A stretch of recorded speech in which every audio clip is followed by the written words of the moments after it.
The whitetail deer is at the top of the most important and popular large game animals in the United States. Like any other living things, the most important factor in the survival of whitetail deer is nutrition. So how does nutrition play a role in whitetail health? Well, it's everything for a whitetail. But with expanding population comes less land for the whitetail to call home. And that means less positive, vital nutrition available. You know, the whitetail gets what it needs out of its environment. The whitetail species is 19,000 years old. So they've been learning how to survive. And that's the neat thing about whitetails is they are the most adaptable creature that we know. They have survived everything to where we are today. Can we help them gain their nutritional needs? Yes, we can.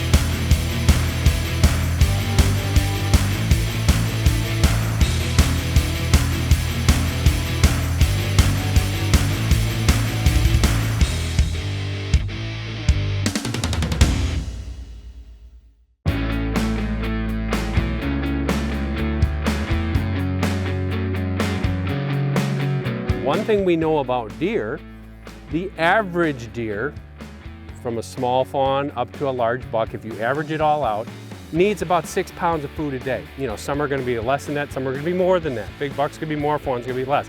The average is 6 pounds a day. Now, just do some math. That's over a ton of food throughout the year.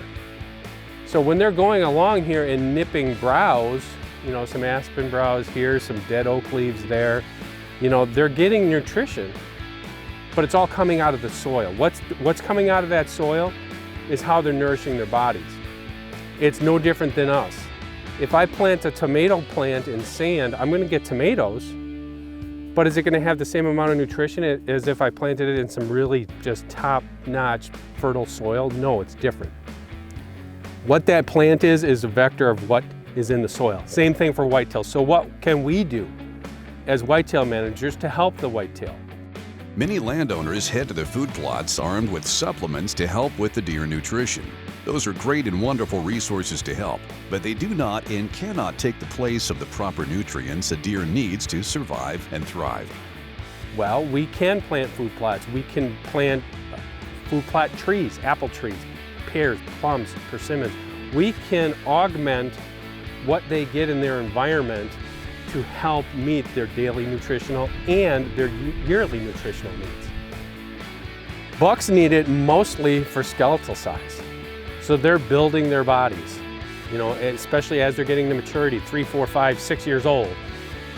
By the time they get to 4 or 5 years old, their bodies are there. But it takes a lot of food to get them there. And that food is going to manifest itself in antler growth too. You know, if you give them enough age and enough nutrition, that's where you're going to see bucks with their maximum antler potential. There's not much else you can do. You just make sure that they have the right groceries, so to speak, and they're going to reach max potential before you know it. Land of Whitetail is brought to you by $1 Million Buck Bash, powered by Apex Competitions. Hunt, compete, win. Outdoor Edges game processing sets to do it yourself and save. REDNECK Blinds, the best hunting blinds on the planet. Cuddyback, Cuddy Link, 24 cameras, 1 cell plan, $10 a month. And by HuntStand, the #1 hunting app in the country. For hunting, shooting, camping, fishing gear, and more, go to sportsmansguide.com. They sell all the top brands in the industry at unbeatable prices. For everything you need to outfit your passion for a lot less, go to sportsmansguide.com. Poor diet affects animals in much the same way it affects humans. You have to put the proper things in your body. Is there a difference between bucks and does? You bet there is. The nutritional levels for bucks and does, their needs are going to be different in these ways. A doe basically needs just prime nutrition throughout the year. If she's going to be bearing fawns the next spring, she has to have her skeletal size there. She's got to have the proper body weight. You know, a doe fawn can breed. Normally when they get to 80 pounds or more in fall, a doe fawn will breed and conceive fawns that next year. A mature doe, she's going to need optimal nutrition for lactation. She's going to need it to get through winter. She's going to need it in spring so she can carry that fawn to full term. So what we see is in areas that are lacking nutrition, does that come out of winter in poor shape, they're not going to be successful mothers. So what are the physiological needs of bucks versus does? Well, they're the same and they're different. They're the same in the fact that if they get enough quality nutrition, they're going to reach max potential and they're going to be healthy. That's plain and simple. But for a buck, his needs are building that skeletal size and that body mass. And that's going to come through age and it's going to come through proper nutrition. So if he's getting proper nutrition, he's going to reach, 3, 4, 5 years old. He's going to peak out at 3 years old. He's going to be a stud. At 4 years old, he's going to just be a brute. And beyond that, and that body size is going to be there. In most places, that buck's going to be 200 pounds or way more than that. And it's, it's muscle, it's body mass. Antler size is going to be manifested through proper nutrition. Age and food, that's what they need, basically. We can talk about genetics all we want, but at the end of the day, a buck needs age and he needs a lot of good food to reach his max antler potential. Getting deer proper nutrition is not a one-time fix-all. As the seasons change, so does the requirements a deer needs to stay healthy. So when we're talking about nutrition, another thing to keep in mind is how bucks and does live differently on the landscape, because they are two different creatures when it comes to that. Deer behavior is such in the fact that this is how it works, for the most part. Does live in maternally linked groups. And what I mean by that is that if you look at a map, if you would just look a bird's eye view of a topo map where you hunt, and you just draw a bunch of circles that touch each other, and think of doe home ranges in that way.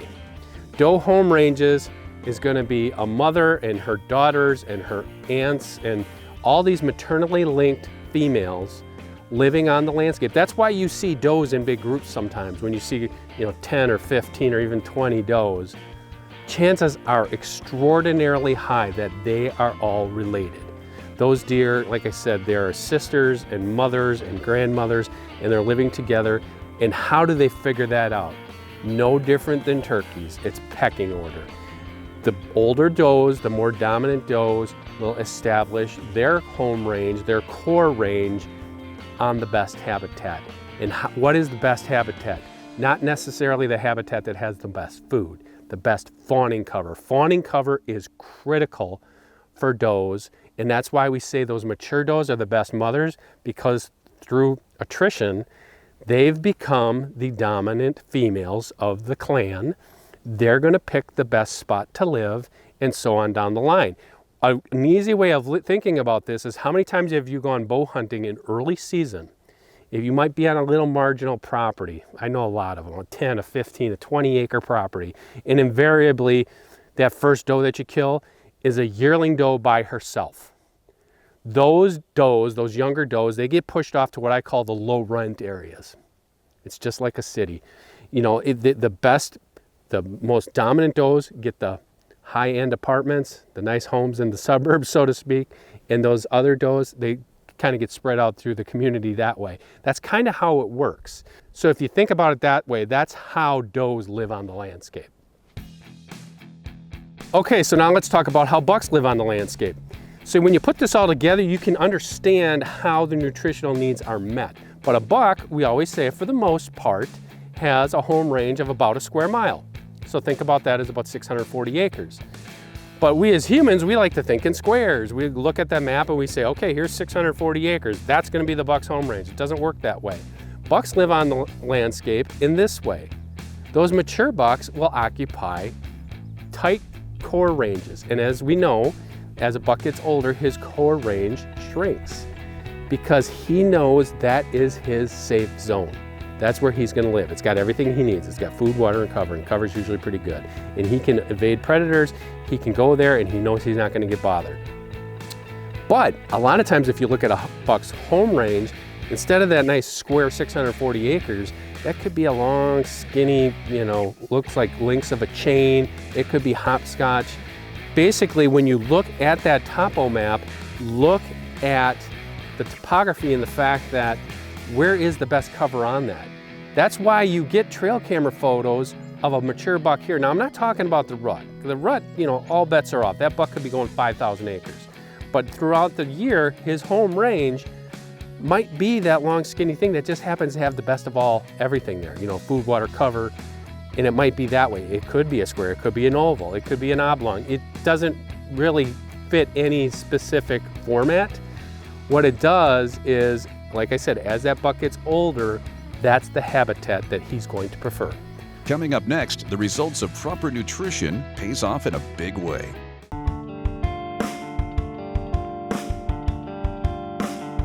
The topic today is nutrition. What whitetails need to thrive and survive. Whether it's size or antler growth, nothing can affect deer like a lack of proper nutrition. Steve Bartilla knows how important the proper food is. Years of managing properties to their top potential has taught him a thing or two, and every once in a while, he gets to enjoy the results.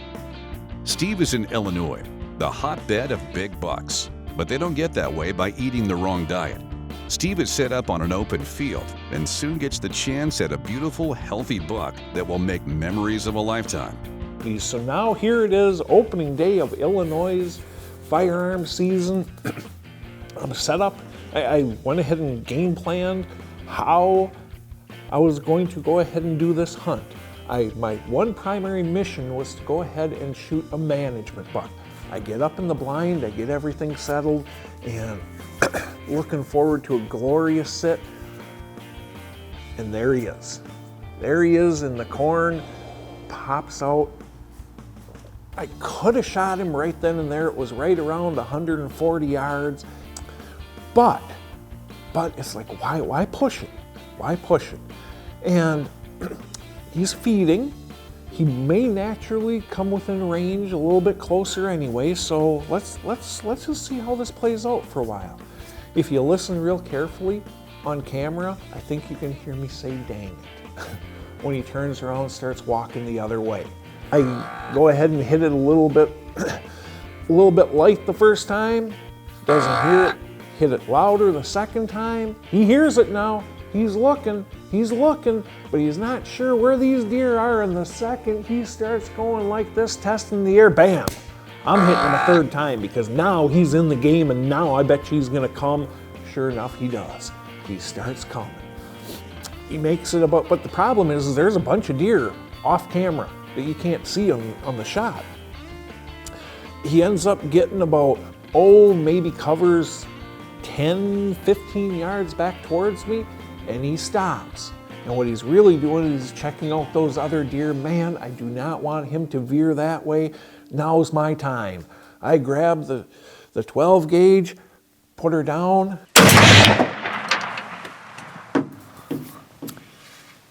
Made the shot. He runs a little button hook out in the field and crumbles right in the middle. And just that quick, my Illinois season was wrapped up with one sit.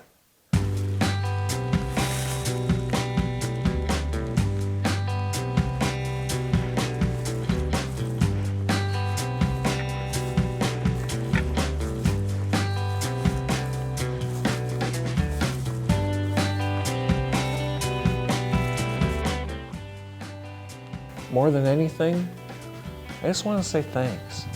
Honestly, I don't get to do this stuff without you guys. I know my footage isn't the greatest. I know that no one is watching me because I'm pretty or overly handsome. You're doing it because you trust me. And I take that incredibly serious and it means the world to me. Thank you. Coming up next, you've done everything perfect for that buck to come in. Do you have the right bullet to take him down? Land of Whitetail is brought to you by EASTON. Get armed and deadly with EASTON FMJ arrows. Scent Killer Gold with Hunt Dry Technology Plus. Apply it, dry it, and go hunt. 10-point crossbow technologies. There is no substitute. Sever broadheads. Straight through it.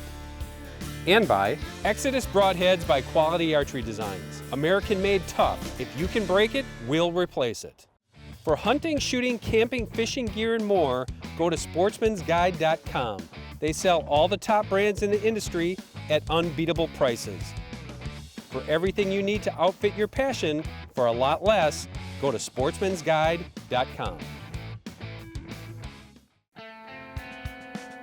There's really no right answer when it comes to choosing the right deer caliber, but you can ask yourself a few questions to narrow it down. First of all, who's using that rifle? Is it a youth hunter, a smaller frame person, maybe a spouse, your wife? Are you smaller frame? Well, then there's no need to go with a big punishing caliber that's gonna beat you up like the 300 Ultramag. 243 Winchester? Yeah, that's probably a little better choice. The next thing, what's the hunting environment? Where are you gonna do most of your whitetail hunting at? Are you only gonna be shooting 100, maybe 200 yards tops? Or are you hunting beanfield style, 300, 400, 500 yards? Now Hornady's bullets, they'll expand like the GMX at high velocities, close distance, or at low velocities at long range. The GMX, it's designed to do that. So is their ELDX. But why go with a big pounding caliber if you're never ever gonna shoot past 100 yards? Third question to ask yourself, are you gonna use this rifle as a crossover rifle? Are you gonna use it for elk? Are you gonna use it for coyotes? Now, if you're gonna use it from coyotes to elk, you may wanna go a little bit bigger, like the 308 Winchester. That's a good all-around caliber. But if you're only gonna use it for coyotes and whitetails, then 6.5 Creedmoor and below down to 243, that's a good choice. If you're gonna use it for whitetails and elk, then you might wanna consider the 6.5 Creedmoor and up. And finally, what's your budget? This stuff's expensive, especially when you get into these larger calibers. A box of ammo could cost you 50 bucks or more. If you're only going to use it for whitetails, a smaller caliber like the 6.5 Creedmoor or that 243 again, they are a little cheaper, a little more affordable than something like the 7mm Remington Magnum or the 338 Winchester. So put all those questions right out there on the table, answer them, and you are going to find the right caliber for you this deer hunting season.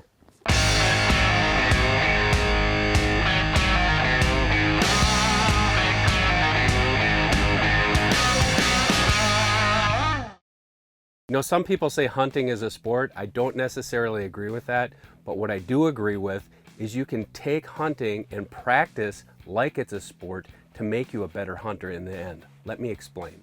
What I like to do is practice like I'm really hunting. So first thing, this week I'm hunting out of a ground blind. I'm gonna practice shooting out of a ground blind, try to make it as realistic as possible. I'm gonna wear the clothes, especially the jacket that I'm wearing. I'm gonna practice like I'm hunting, and I'm also gonna use the same equipment. I'm gonna use my Sever broadheads in practice mode, so they're flying the way they're gonna be flying when I'm using the real thing. So hunting out of a ground blind is a little bit easier than a tree stand and a little bit more difficult all at the same time. Out of a ground blind, the biggest thing you have to be aware of, obviously, is your shooting windows. You cannot have those windows too small. The other thing you need to realize is when you're at full draw, although I can see my target, I can see my deer right there, I need to understand that my arrow is not in line with my eyeball. My arrow is actually lower. So I have to look at that and see how I have clearance. Clearance is a big thing in ground blinds. Until it happens to you, and it's happened to me several times, is that in the heat of the moment, a deer comes out, I can see him fine, and I start moving here because, okay, the deer's tracking through. I'm coming to full draw, and I might move a little bit. When I move a little bit, is my arrow gonna hit the side of that window? Is it gonna hit the bottom of that window? You really gotta keep those things in mind. So let's get started. Grab my bow, grab my quiver, have my quiver nearby, practicing as I'm hunting. If I need to get another shot, I can get another arrow off. So one of the difficult things that I find with tracking a deer with my compound bow is if I don't have a swiveling chair and I'm just scooching myself in this stationary chair, it's gonna affect how I'm anchored.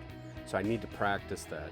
If you guys got tips, I'd like to hear them, but this is what I do. The other thing I'm gonna add is when I'm tracking a deer with my bow, I have to be prepared for a very quick shot. A lot of times that deer's not gonna stop, or if I have to get him to bleat to stop, he's not gonna be there for long, so I gotta make the shot very quickly. So I'm gonna show you how that's done. Deer comes out here, he's trotting, moving fast, walking, man. And I gotta practice that because that's gonna be different. From here to here, I could be different in my anchor point. You know, you can practice to minimize the things that are gonna go wrong, but I don't think you can ever perfect it. I know that I can't. I mean, even after all these years of bow hunting, things will go wrong. But the more that I practice, the more I'm gonna know in the heat of the moment that I've done everything that I could to make it.